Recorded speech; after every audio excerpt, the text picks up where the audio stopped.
Woo!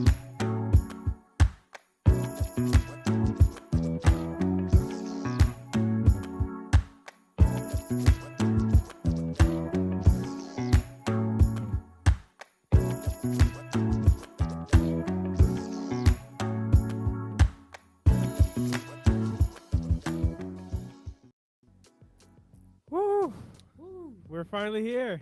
Yeah. We're present. Good evening, ladies and gentlemen. It's your boy Adam, and I'm back here in the studio with Josh and Saleh. Josh and Saleh, say what's up. Hello. Tonight we are coming to you live from the L&T Sugiyama High School here in South Seattle, Washington, remixing the way our education works, providing a voice of change for our future generation of artists. How are we doing tonight? Doing good. We're doing Are you great. asking us or Twitch chat? I'm asking everyone. Oh, okay. Yeah, we're doing all right. Awesome. Yeah. We had a situation, but we're doing good. Yeah, I'm glad we got that all worked out. You Yeah. know, we love technical difficulties. Am I right? Awesome. So tonight we got an exciting episode for everyone tonight. We're gonna be learning more about Josh and Saleh and where they come from and how their collaboration has impacted their work. Then we're gonna check out some amazing tunes. I got a little sneak peek of earlier, so really looking forward to that. Why don't we go ahead and start with you, Josh? Go ahead and introduce yourself and tell us a little bit about who you are. Yeah. Hello, everyone.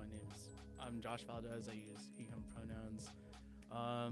Let's see. How can I start? I'm a sound designer. I'm also a producer for Porkfield Productions. Born and raised here in Seattle, Washington. Yeah. And I just do all things sound. I make sounds for theater productions. I also do stuff for film. I help produce music and engineer it, mix it for folks. Yeah. Nice. What about you, Saleh? How you doing? My name is Saleh. I go by he, him. I actually got started this year trying to get into music.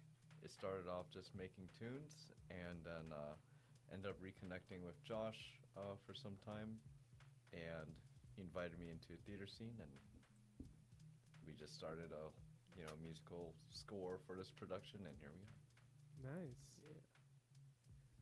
So tell me a little bit more about how you all met, because I know, Josh, you actually have a little bit of an educational background in terms of mentorship and such.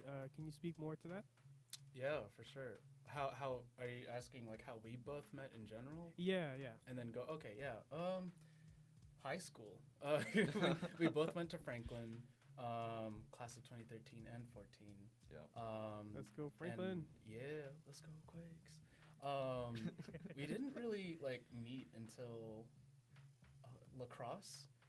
We played lacrosse together. Yeah. And it went from and you were in band, so we were both in band class. Are you remembering those now? I played bass clarinet. You played the B flat clarinet on the front row. That's right. Yeah. So that's how we came to be. And then for many years after that, I think once we got into college, we had parted ways. We haven't really spoken to each other much. And then literally back in March, when did we reconnect?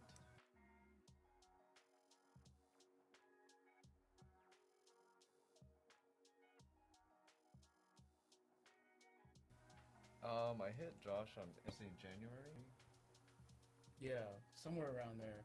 You were asking me about hey Josh, I remember getting a DM from you being like, hey Josh, I see that you're doing some sound stuff, and you also make beats and whatnot. It's I was wondering if I could talk to you and reconnect with you. I was like, yeah, sure, why not? Let's go have lunch somewhere. And then at the same time, I was like,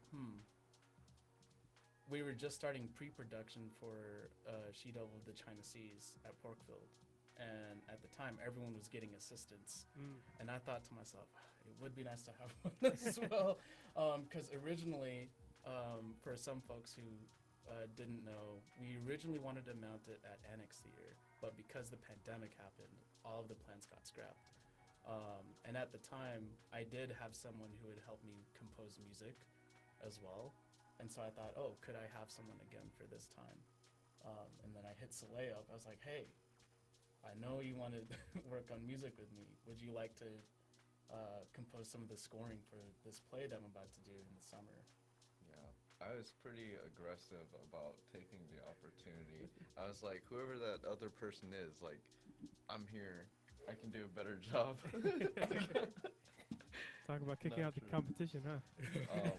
But it was just so cool to reconnect with an old teammate from sports and old friends. So it ended up working out very well.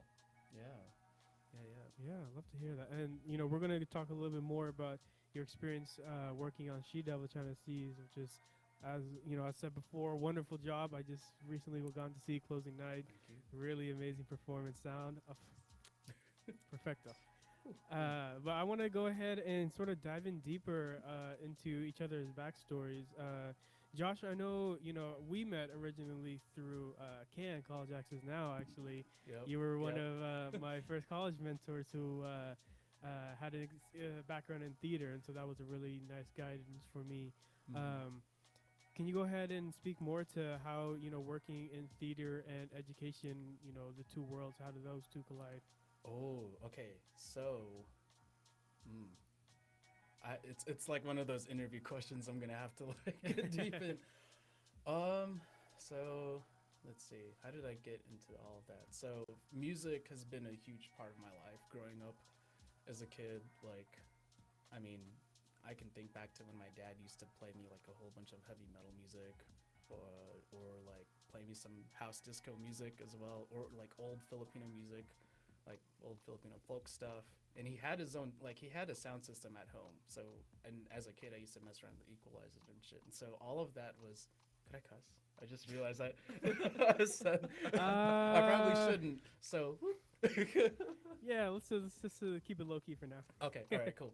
So, he had a whole sound system there, and there's all these like faders and all things that I used to just mess around with. I used to tinker with like little cassette tapes, players that he would have also.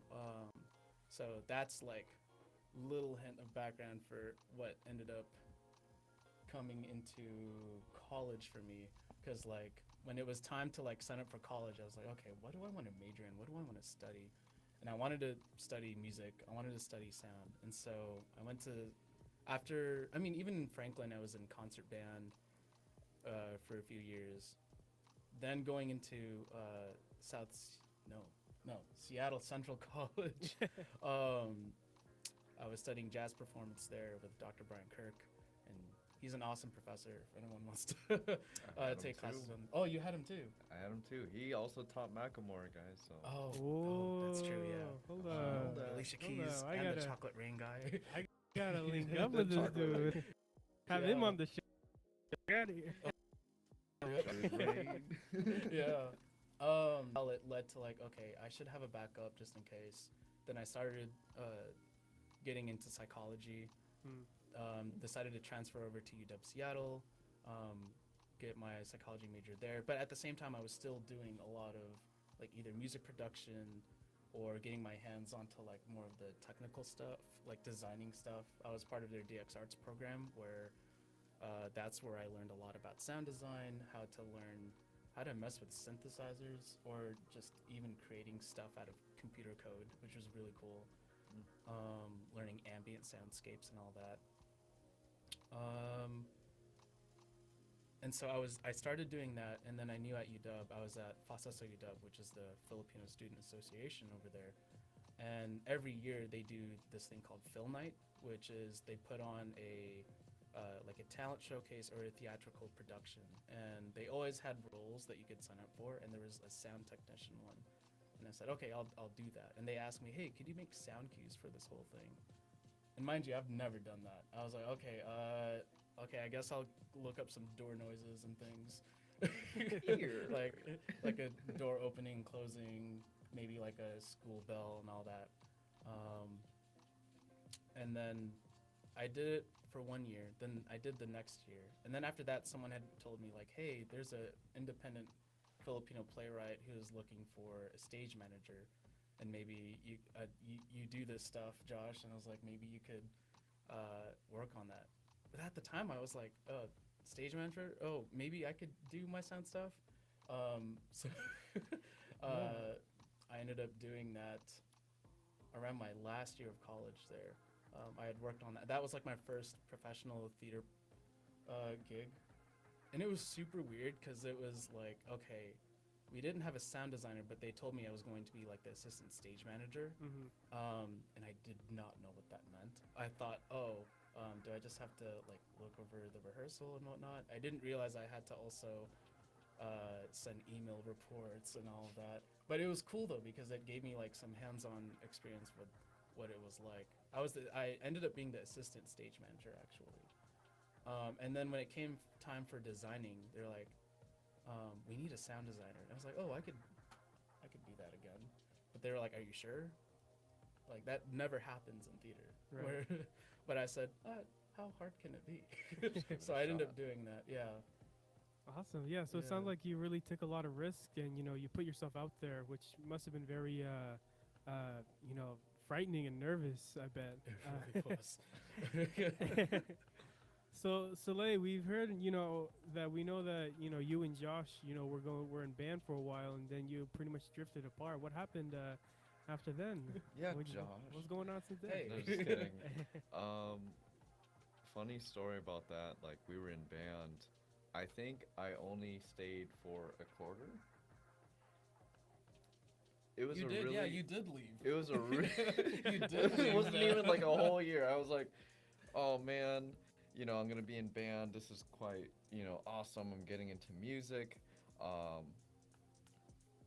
You know, we were playing instruments and going to football games. We were just in the rain, soaked to the bone. And I was just like, why do you want, they make you do dances while you're, playing your instrument. To do the stanky leg.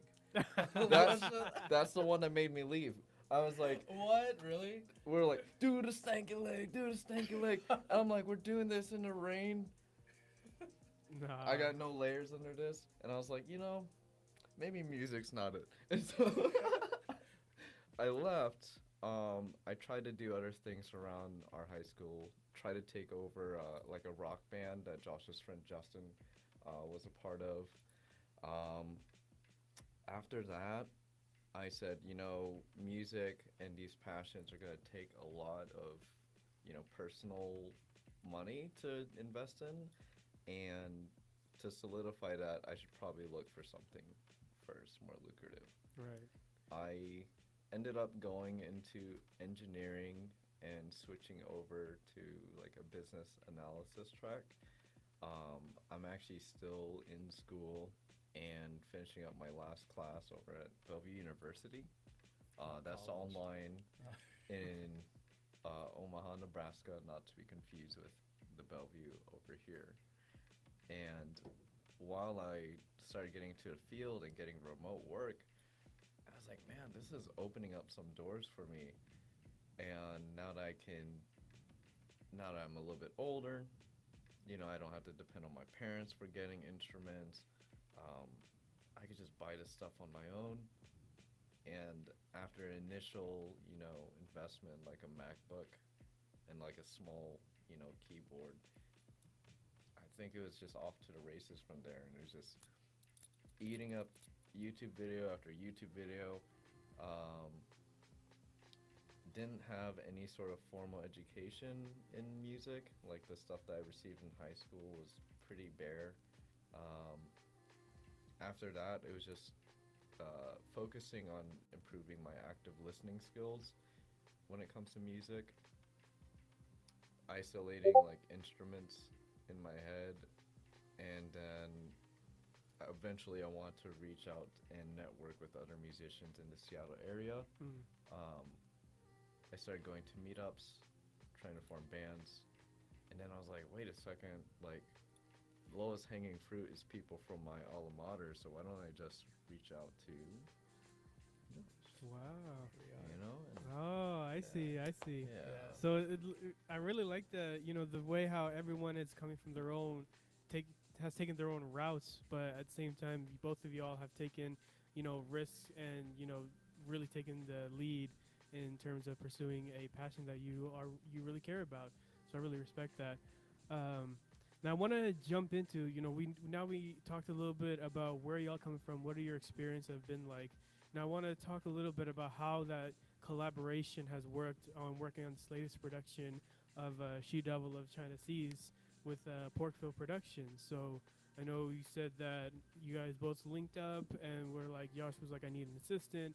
You know, how has that been like working together, considering the fact that Josh has been working on a couple of shows and has some experience? And this was that, Saleh, was that your first time working on a production? That was my first time. That was your first time. So how has that experience, you know, been like with the? Well, I guess you're not really a veteran yet, Josh. You're still pretty. But you know, an experienced designer versus a newcomer. How's that been like? My gosh. Well, first of all, I want to say thanks because at the beginning you said amazing soundtrack, and that means a lot for someone who's doing this for their first time. I think, but it's also, you know, it's not just me. I'm definitely under the guidance of Josh here. He has a lot of experience mentoring other people in, you know, he was a can mentor first of all. Then afterwards he started mentoring for music. I think those are really effective points that he used while showing me around the theater scene. So. Right. Now, I know you guys have also produced and made your own tracks, you know, created your own sound effects for this show. Oh boy. Yeah. Tell me a little bit about we're going to jump, and then in a little bit, if you can also speak to the inspiration tracks behind the word creatively speaking. Oh, yeah. Chronological. Yeah, I guess we could start from the top. So, I mean, so earlier I mentioned we originally wanted to mount the show with NX, and we had like a whole crew. There was early conversations back in like 2019, I think, 2019, 2020, with me and the director, Kiefer Harrington, who was like, okay, I want a very vast soundscape. All right, cool. You want a sound to fill up the space pretty much, kind of like in a movie where you need like something in the background, and then we're maybe gonna have like magical sounds and whatnot, and it was gonna be a lot.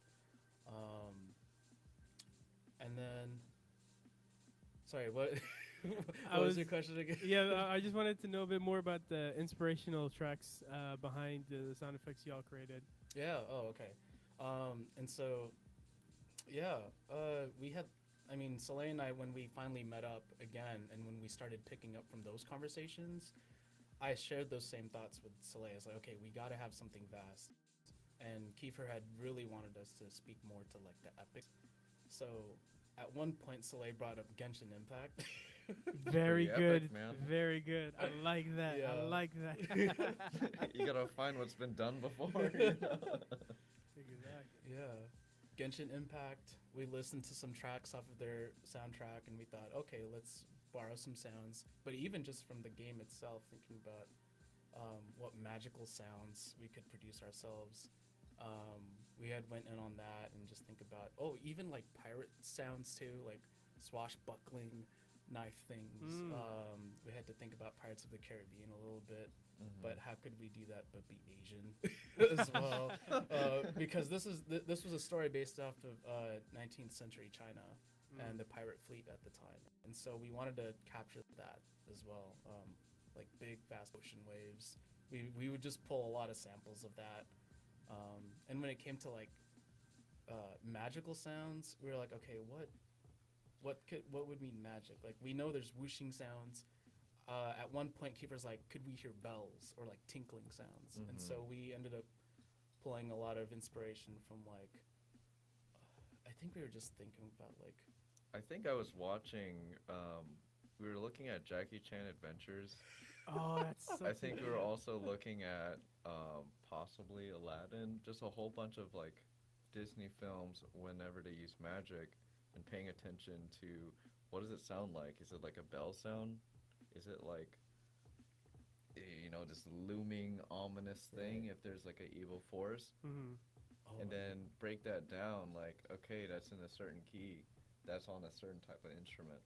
Now it's doable, now we can do it. And we also pulled a lot from Marvel too. So we thought about Shang-Chi, just the Avengers overall, like even a lot of the very deep, ominous sound scoring in those movies, like, okay, what could we make it really ominous for, especially so there's there's a few worlds that we had to build in the play. There's the ethereal realm where the gods live in, so we had to think about like, okay, what's very airy but deep. It's really hard to describe it, except you'd have to hear it. So we thought about maybe using strings to make this really drone score from that, and then we had to get reality, right? So we're in China, and we're also on the ocean seas, right? The China seas. There's yeah, there was lots of very quick scene changes where you're in like a dreamscape or this magical ethereal realm, as Josh mentioned, and then boom, you're back on the pirate ship. You hear creaking, you hear pirates bellowing at each other, yelling at each other, move things. Right. Maybe, there's like a village being, pillaged, and you hear things burning and fire, screams of terror. We actually had the cast come in and record their voices.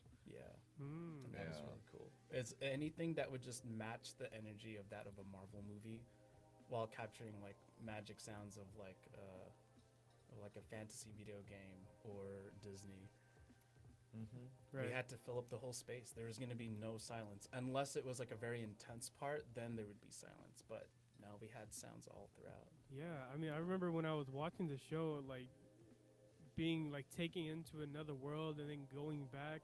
Usually, whenever I'm seeing a play, if the sound isn't well, it's always the one that is able to throw me off. But it was so seamlessly, put well together and stitched just right. And so I definitely hear where you're coming from in that part. I do know you also brought us a little gift today, a couple gifts today. I was like, I just throw a curveball at you. I would like to see if I know you also brought along your QLab show file. So the show file was the Yeah. actual sound effects. So would love to see if you might be able to play a couple and show us what y'all were working on, and then Yeah, for sure. Give me a second here. All right, Josh is going to show you how we make this into a seamless thing. Yeah. This is the moment I've been waiting for. Yeah. I feel like in theater we don't really like showcase a lot of our QLab files or anything to the public. It's always That's like why we're under wraps. Yeah. So here we go. Should I share my screen? Yeah, go Is that ahead, okay? and then I'll add it into the stream. Cool. Here's QLab. Boop, boop, boop. All right. So right now we're actually gonna look at the preview list, because the final list is at TOJ. It's at Theater Objects. And so we'll just go straight from scene one, from the very beginning of the show. Awesome. Before yeah. you actually dive into this, I know a couple of viewers might be a bit confused as to what they're looking at. So, real quick, can you just explain in a couple of words what is QLab and how do y'all use it for your work? Ooh, okay. So, how to condense this so quick. All right. So QLab is basically our Q calling program, as it will. This is what stage managers will use, and this is what they'll be looking at to like just press go. All they need to do is press the space bar and the sound will play.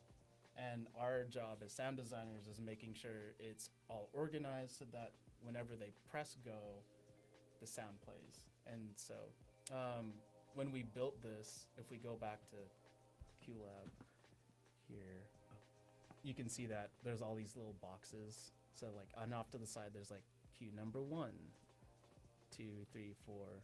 So in QLab, we just send, we have like audio files that we just put right in there. We have to do a bunch of stuff too of like, is it leveled? And all these things too. So I'm trying to figure out what else to really say. I mean, There's based like on so what much. I mean, yeah, I know I have a little bit of a sense of QLab, but based on what you're telling me, if I was a 5-year-old, from what you're saying, it's essentially a playback sort of software, and so essentially you guys are making the sound effects or pulling the sound effects somewhere else and then sending it here. Yep. Pretty much. That's exactly the words of a 5-year-old right there. Yep. Awesome. So go ahead, give us like maybe a couple of sound effects or cues or two that you all want to highlight for us. Yeah, for sure. So we'll just go straight into like the first scene. So at the very start of the play, you were just taken into the ethereal realm where one of the gods come in and starts talking about how they want to find a new successor for China. So here's the start of the show. Basically, as soon as House to Half goes, you just have these drums. And these were all drums that were sampled from China as well that we were able to find. So this happens next. This is the start of the play. And I wonder if this is loud enough. Yes, the gongs were recorded live because we had one. It's on the Porkfield's stage. gong. Oh, so y'all had like a whole gong just right there. Yeah. And hold on, y'all didn't take me out to let me hit it? Come on. And so if you hear that drone in the background, that basically plays all throughout. And then we have these lines that we recorded. Sounding kind of ominous. And if you were in the theater space, we also had a subwoofer. So a lot of these drums are really like sub heavy, so you could feel it in your seat. So I can feel it in my head. that was a magical moment. Yuan Lo is one of the other gods, and basically we also wanted to make sure each of their movements had sound. Like if they did like a hand turn. Yeah. Oh. Yeah. Boom. So everything had a sound, and there's no way that there would be silence. It had to keep going. And so then Saleh then talked about how there's a village pillaging, right? And this is where it got interesting. We were like, okay, we need, as you can kind of see in this QLab file right now, there's so many sounds because we wanted it to get chaotic. So as soon as we get to this chaotic village, because it happens in the play where it suddenly cuts to the main character's village being burnt down, and there's a lot of fights. I remember that part. Yeah.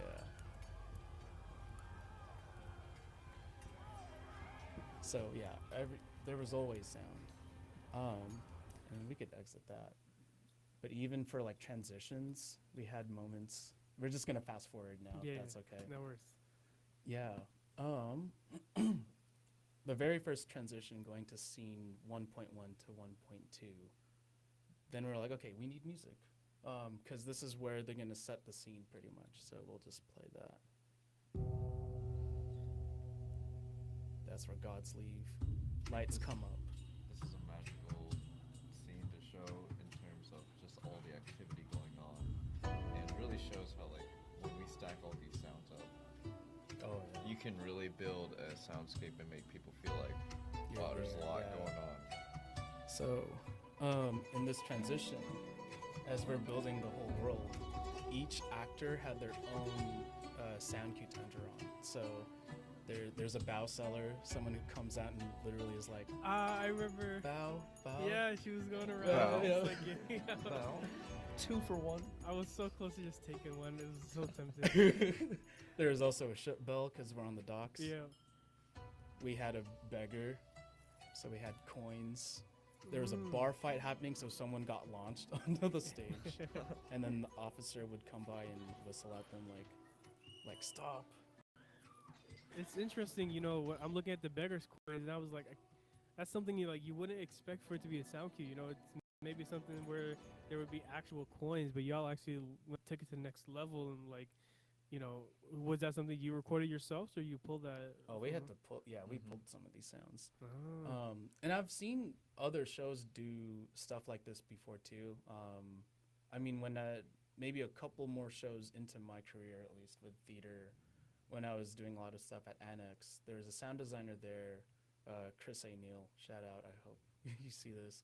But they were my mentor, and they told me basically the concept of just filling the whole space with sound. And I've worked on shows at Annex where they've done similar things too, where it's like each exit, each entrance probably had a sound. So it was kind of like taking off of that lesson that I learned from those years there. Awesome. Well, thank you so much for giving us a show and tell of your QLab show file. It's not very often we get to see this amazing work behind the scenes. So before we're coming up close to our highlight of tonight's episode, we're going to be seeing a recreation of one of the. We don't even have a name for this. I was like, it's okay. We'll just come up with a name here. It's not the first time we had to name songs right here on live. Oh Ooh. my god. So You're gonna help us. yeah, let's put a pin on that and keep that in the back of our mind while we're talking about this next topic, because I really think this is a very important one. Now, Josh, me and you, we worked on a couple of shows, and we've done a couple of mentorship gigs Mhm. around Seattle. And one of the things we always talk about is the importance of representation in our Mm. community.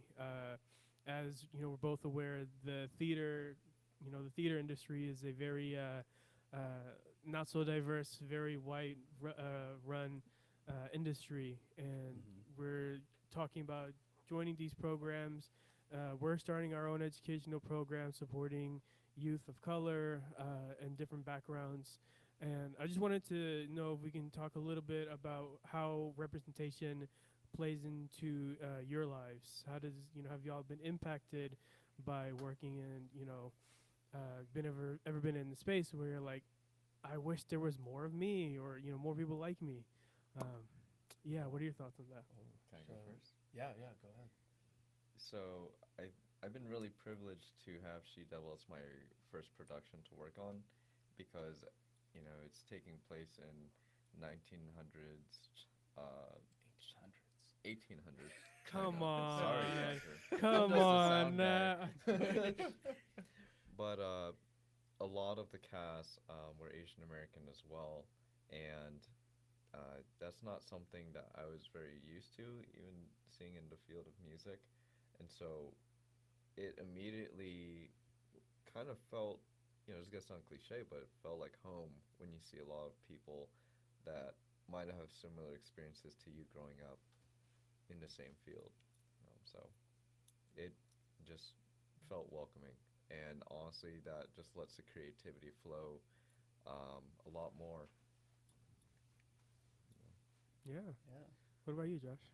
Yeah, I mean, I'll speak to the same thing too. I mean, Adam, you and I have talked about this a lot, but just representation really matters. I mean, I started getting into education for that matter, actually. And just for the fact that, like, okay, if I could work at the schools and be a person of color there taking the space, and also mentoring young students of color who are maybe interested in similar fields that I'm in. So, Adam, that's how we met, right? I mean, Yeah. like, I had a phone call from someone, from one of the coaches, saying, "Hey, I have a student here who's interested in theater, and I know you do theater." And I said, "Please send him my way. I'd love to have a chat." And I mean, here we are. I mean, Adam, you like really proud that you set up SkyLit Design, and also providing a platform for other artists to come on and showcase their work too. I mean, it even like this just goes way back to, like, again, like, theater is it's a very predominant white space, and when you know that, like, there are BIPOC actors taking the space, that could maybe encourage others to, like, oh, I could be on that stage too. I could be that musician. I could be that lighting designer. I could do that too. And, like, literally after it was after closing night for She Devil, where one of our cast members went to a friend of mine who was Filipino and said, "You are the reason that I got into theater." And I remember we both were like, "Oh, right, yeah," and it goes deep like that. So, like, you never know. And I mean, like, everyone has a story to tell also. Like, our stories are often not told on that stage. Right. And to have that space, I feel like it matters a lot, because we have stories that need to be told, that need to be heard for people to know. And whether it's our histories, who we are, those need to be told on stage. Yeah. And, like, with She Devil of the China Seas, and just with Porkville Productions overall, like, because we're a predominantly BIPOC cast and crew, I mean, the same feedback was given at closing night. We're like, it felt like home. It felt like a nice collective where we looked out for each other, versus in a predominantly white space where you might feel like, oh, everyone's just looking out for themselves, really. And there's a bit of that cynicism at play, you know, versus us. It's like, no, let's help each other out. Like we lost 2 stage managers, and then our tech assistant moved up to be a stage manager, and we helped her out. And Shout out like, Kimberly if you're watching this. Yeah. You did an awesome job. Yeah. Shout out Kimberly. I just hit myself in my mic. Ouch. Yeah.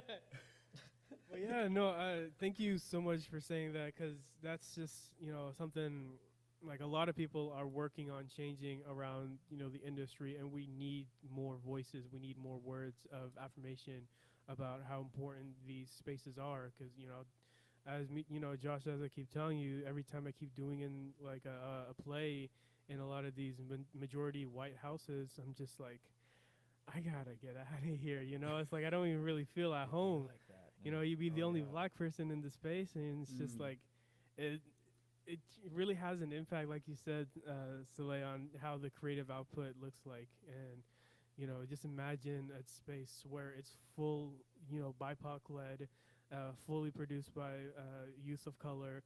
Like, just imagine the work that would come out of that. I was remember when I was watching, She Devil, just the amount of chemistry that was just on stage. It was very powerful. You can definitely feel that, and there was just it's more than just like a cast chemistry, or like, oh, these guys just know each other, but like, it really just all played in well together, and it's not something that you see very much in a lot of these predominantly white spaces. So thank you so much, for being here. Thank you so much for, doing what you do best.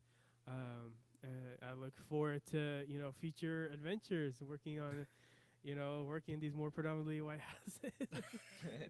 Hey, and we're gonna take up the space and say, hey, we bring a lot to the table than just being like, I don't know, like I know for film sets they have like production assistants, right? Like, we're not just that PA. We can do so much more. We could help shoot that film. And for us in theater, it's like we can produce a play. We can make our music too. Trust me, y'all. Yeah. Y'all about to prove it more to us in a little bit. I just want to go ahead and shout out this comment right here. Representation does matter. It's very important that we see a lot of this more in our communities. Hi, Hey. Awesome. Well, I'm very excited. I'm very pumped. My heart's full right now, and I'm looking to really end this off with a banger. So, Josh, Saleh, why don't you go ahead and tell us a little bit about what we're about to get into? Oh, okay, all right, cool. So, all right, I guess if there's a spoiler warning, we're just gonna go over one of the fun tracks that we got to work on, and literally it came up, I think, oh my goodness, we built this like 2 days before preview. No, I think before preview, but it's only because we had so many ideas on like, okay, what's our curtain call song? Oh my god. And then we had one idea and we scrapped it. Then another idea, and then we scrapped that again. We made this last track. Yeah. This is the end song that the play closes off on. The idea was our director was asking us a while back, like, let's play some more modern music because we're using a lot of traditional instruments from Chinese orchestra. Could we maybe do like a C-pop, like a Chinese pop song type beat? And they're like, oh. You're gonna ask the Filipino guy and the Cambodian guy? Like But like we'd done a lot of research. Like we were like, okay, let's listen to a few artists. Some of our friends reached out and helped us out too and said, okay, here's some of the stylings. And I mean, it sounds very contemporary. So we were like, okay, we got it. Well, I guess should we start showing you? Yeah. So guys, we are about to see a recreation of this bop of a song.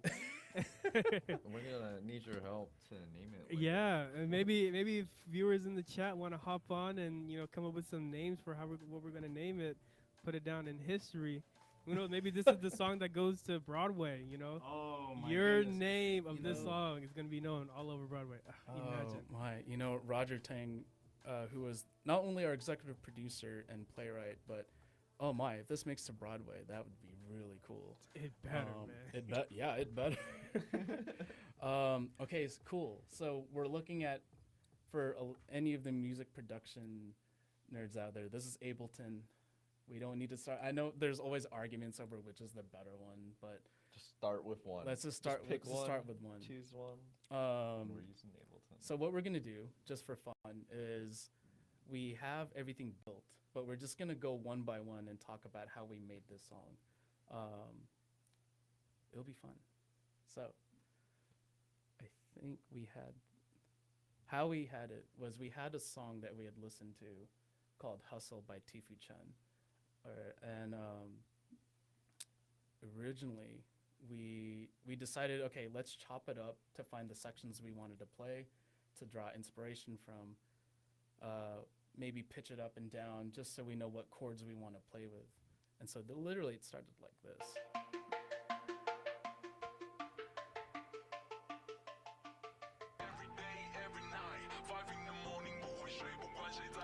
The feeling that we got from this is we're looking at films like Shang-Chi and we're like, what kind of elements give the viewer and the listener like a sense of hope, of like, oh, this is struggle that has been overcome. And Hustle by Tifa Chen, I feel like in the name itself already, kind of exemplifies that. So we took the original song and then we started chopping it up, as Josh said, and arranging it around, moving the choruses, the verses around to see, can we get this drum hit in the right spot? Can we get like this bass to kick in right here? And he's gonna show us a little bit of that right now. Yeah, okay, cool. So it's all started with that sample that I played, right? And then we're like, okay, I know we want some like drums, we want some whatever. Shout out to Son Holo, one of my favorite EDM producers, but he released like his drums. So we literally just used that. Oh wait, hold up. Let me mute that real quick. That needs to be gone. So we just had drums.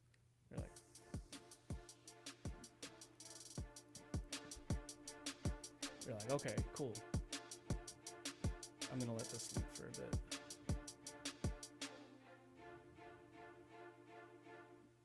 We had that, and then we had our strings down here that we all created. We're like, okay, we want it to be epic, right? No better way than to just use strings. And this is we just layered it all up. We had a whole orchestra, and we had layered it out, and we got that. So that's on top of the drums, right? And then we're like, okay, what's next?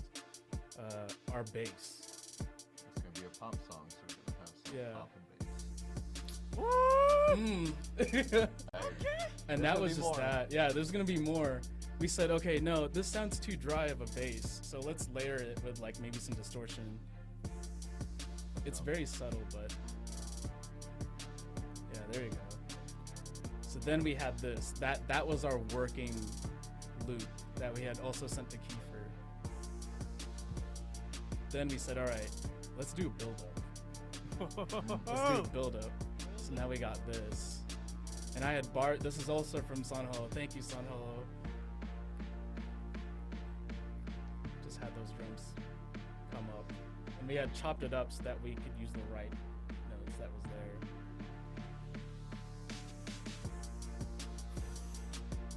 Cool. Now we had to build a chorus. But we were missing something. We were like, we're missing a layer. You're missing my vocals. That's what you're missing. Oh, I wish we had vocals, not gonna lie. But then we were like, okay, synthesizers. We need a synthesizer. So this is where the fun came in, where I don't know if you could, I wonder if you could see this on stream. Oh no, you cannot see that on stream. There's more? There's like a synthesizer that actually I'm curious if I could just do this. Give me a second, Adam. I'm gonna have to stop screen sharing for a bit. Okay. Window. Comedy time. Knock knock. Who's there? Adam? Okay. Okay. All right. I gotta have like a knock knock jokes on backup just in case, anything like that. All right. Can you see that? Oh yeah, synthesizer Woo! stuff. Are we able to hear that? Yep. So we decided to build that underneath it. And so, all right, here you go. Oh, it's weird. I can only hear it off of. I'm forgetting. I can only hear one end. Yeah. I was like, we had this percussive loop, just an ear candy. You don't really hear it when everything is playing, but then there is a difference with it without. Yeah. And then at the end, we're like, okay. At one point in the show, we had a trumpet, but we wanted to have a melody, so we added this. Wait, I'm gonna wait until this. Oh, I see. And then for a while we were just at that, and that's it. This was literally the whole song. We were like, okay, can we call it a day? We were like, all right, and that was that. But then one night I went to Saleh. I was like, I might have an idea. So now you may see there's this second section. I said, okay, I'm gonna bring back all the instruments that we used for the play. So I'm gonna just do this real quick. So there's a common percussive loop. A lot of these purple instruments that you guys are going to see right here is the same drums that we use in different parts of the play. And so these drum motifs, coming as almost like a reprise in the ending. Yeah. We're, just bringing it all home here. And then we got this. It's that big fat drum. And then we had these percussive bells. So, if I had enabled all of this, turned all of that on. And by the way, think about, we also had our basses. Right. So, I was designing this and I was like,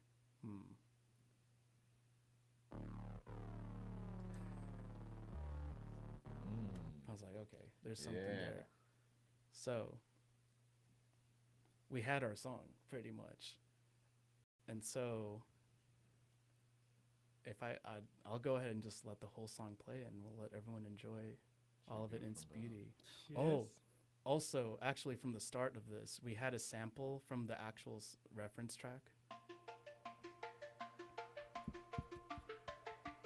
But we were like, no, we can only use like maybe, only a few seconds or else we'd get in trouble. So I said, okay, we're gonna duplicate that part. Cool. I took that sample, reversed it. Is it even gonna play? Oh, here we go. I think what's really nice in this is that these sound effects that we're using, we use it to represent different things in the play, like, as you said, magic, different characters coming in and out. And so by adding all these instruments together, it's like you're bringing all the characters, All out, together at the yeah. same time. Yeah. So For somebody who's first show this was, Saleh, you really sound like you worked on a couple plays now. thank you. I like listening to music a lot. Yeah. I just want to quickly call out a comment, a potential song title we got, Redemption. How do we feel about that? Ooh. I like the sound of it, Redemption, because I did hear that Marvel theme, Yup. This theme Yep. definitely would come out at the end of the movie. Thor probably broke his hammer somewhere. Oh my. All right, cool. So, and then, yeah, I guess here you go. We'll just let the whole song play out. We'll just.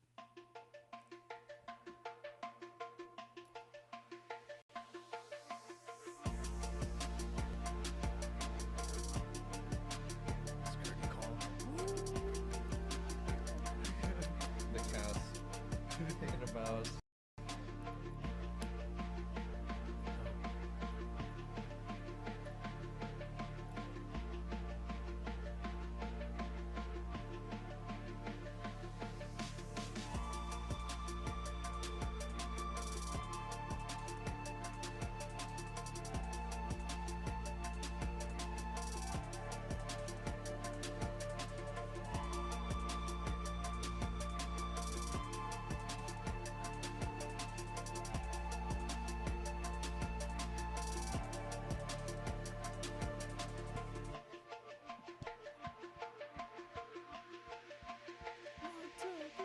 Let's go.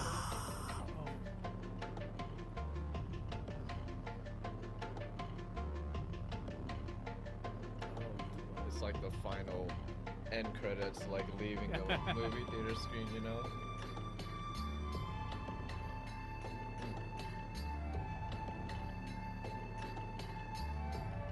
All the characters coming back, yeah. Full circle.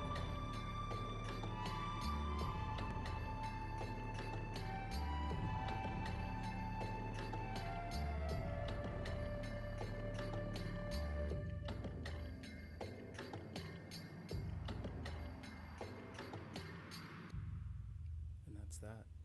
There is something here. Oh, oh. But, okay, maybe if for the folks watching, if you come watch our stream, and if you came to closing night, we had a post-credit scene, and you don't often do that in theater. Yeah, here, yeah. It was Like, very hype. we're not gonna let you hear it though. Now, before we leave, I better hear that. No. Oh my gosh, closing night though, we had people still in the seats. Because they said, can I say it? Can I say what they said? All right, spoiler alert. Yeah.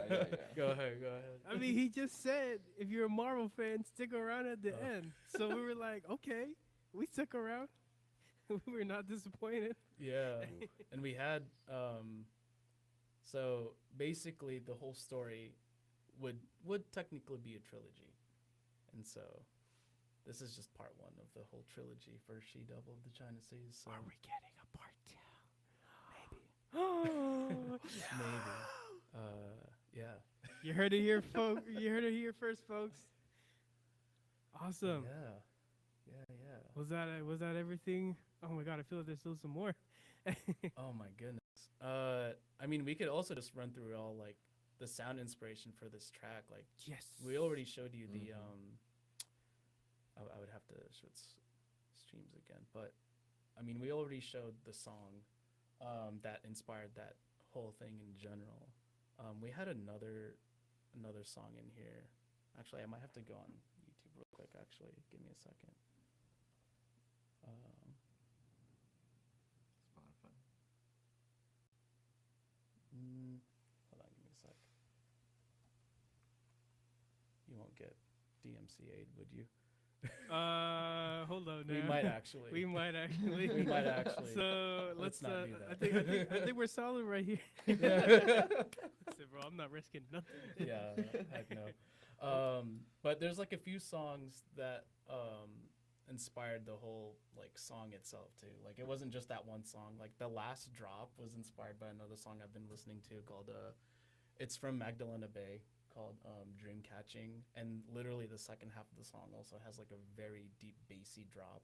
I was like, I want to take that. I want to use that as inspiration for this and do a twist. So yeah, no, that's the end theme. I mean, we could go through more sound cues if you'd like. Unfortunately, while I would love to, listen to some more, we are starting to wrap up to the end. Yeah. So thank you all again. Before we actually wrap up, let's talk a little bit about talked about your past. We yeah. talked about the present. What's up next for the Josh and Saleh dynamic duo? Ooh. We're gonna try to be like rockstar producers. You're gonna see us on a big stage.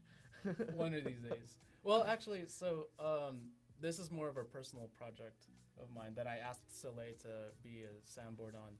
But I've been making music for the past 6-7 years now. And I've had song ideas that I have full tracks, but they just have never come into fruition to be released out there. And I've been meaning I would like to release this stuff. So for folks interested, it's an EP that I'm planning to release either by the end of this year. No, it won't be. It'll probably be next year until I get my stuff together. And then we also, actually, some of the cast members are musicians too. I'm thinking about collaborating with maybe, I don't know, we might share that with the world too. Hell yeah, you better come Shout back out here Colin first. and Michelle and Van. Yeah. Shout out. Yeah, I mean that's pretty much it. I mean, I am gonna be working on some other shows too. Santitas Cloud Tectonics, which I think Adam, Hey! you're a lighting designer. I'm the on lighting that. designer for that show. Let's go. We Yeah. are never getting rid of each other. You guys Awesome. gotta bring me along. Hey man, I mean I don't Yeah. know man. I need people to plug in cables for me. So Hey, there you go. Yeah. You gotta start somewhere. Exactly. That's legit what I thought was gonna be my task, like for just Shito. plug it in. Oh my gosh. Yeah. No, TOJ already had the speaker set up, so we're like, okay, cool. Can you just make some music then? I was like, Yeah. yeah, this is way better. Yeah. Yeah, and then there's some future projects on the way from Porkfield also. I don't think I'm allowed to announce them just yet. Brr, So sorry. grr, come on. I will say we do plan to have another production next year, and we have a couple like potential audio. No, I can't say them. Come Sorry. on. I can't, or else the team might get on me and be like, "Hey, don't announce those." Awesome. But yeah. Well, oh, how can I almost forget? We have. Hello. Yeah. Okay. Oh, there we go. Hello. Hi. My bad. We So- gotta put a name to this song, and Oh, okay. Redemption still kind of sticks with me. I F with it. I'm not gonna Redemption? lie. Mm-hmm. I'm not gonna Okay. lie. Let's put it to a vote. Maddie, our sound engineer here, is also going to be voting too. So. Oh, okay. All right. Actually, there was this name that I had. Nope, completely lost it.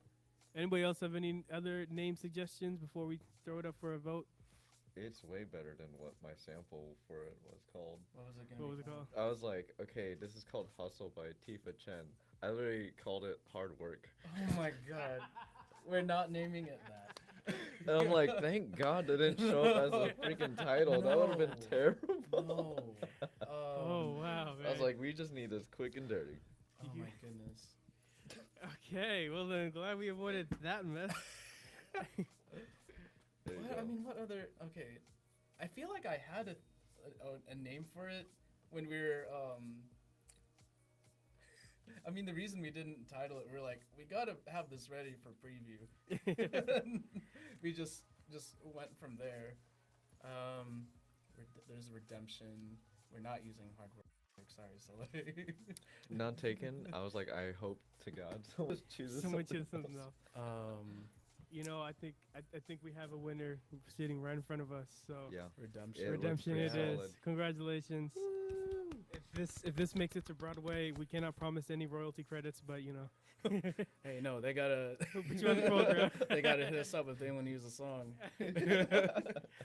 Awesome. Well, let's go. Well, thank you so much, Josh, Saleh, for being here. Thank you all so much for being amazing and putting in so much amazing work and doing everything you're doing for the community. Keep doing you. We're going to go ahead and wrap it up. Oh, you know what would be so a good way to wrap this up? What's up? Let's play Redemption in the background so I can do the closing announcements. All right. Hold We on, give me walk a out sec. the door. Just, Let's see. this is going to be such a good ending. Here, tell you what. As you're wrapping up, I'll even just loop the general beat.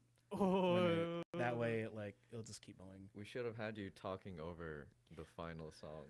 Yeah, but I wanted to focus on what I thought I knew I was looking at. I'm not gonna lie, I'm very lighting focused, and so the most sound I've looked at was Audacity. And all so I good. was just like, yeah, I know what I'm looking at. Yeah, All Just right. waves. It's just waves, yeah. it's just Sounds colors, just- you know. That's waves, all I yeah. got. All right, here we go.